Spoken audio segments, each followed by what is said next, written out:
31 अगस्त और 1 सितंबर को अपोजिशन की मीटिंग में अकाली दल से इंडिया इत्तेहाद ने राब्ता किया है। तो अपोजिशन इत्तेहाद में शामिल होने का दावत दी गई है। आपको बताते चलिए, तीसरी मीटिंग से पहले अकाली दल को दावत दी गई है। तो एक तरफ मायावती की बीएसपी से कोई इशारे नहीं मिले,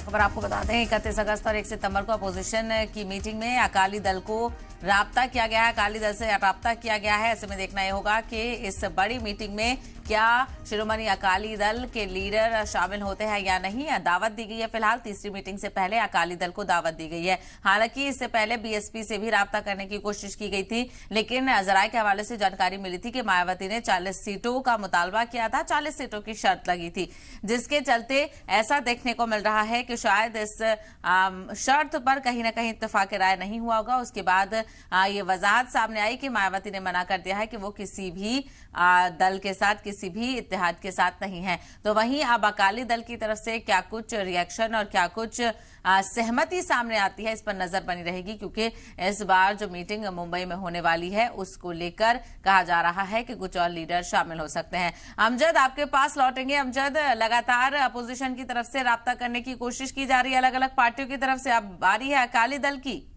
तो आपको बताते चलें, अमजद से जानने की कोशिश करेंगे, लेकिन फिलहाल आपको बताते चलें अकाली दल से राब्ता किया गया है। अकाली दल को दावत दी गई है 31 अगस्त और 1 सितंबर को अपोजिशन की मीटिंग जो मुंबई में होने वाली है उसके लिए अकाली दल से राब्ता किया गया है। अकाली दल से इंडिया इत्तेहाद ने राब्ता किया है, अपोजिशन इत्तेहाद में शामिल होने की दावत दी है। तो तीसरी मीटिंग से पहले अकाली दल को दावत दी गई है। ऐसे में देखना ये होगा कि क्या कुछ अकाली दल की तरफ से रिएक्शन सामने आता है, क्या इस बात की सहमति देखने को मिलती है, क्या अकाली दल की तरफ से कोई लीडर वहां पर मुंबई वाली मीटिंग में शामिल होने के लिए जाते हैं या नहीं। फिलहाल इसके लिए इंतजार करना होगा।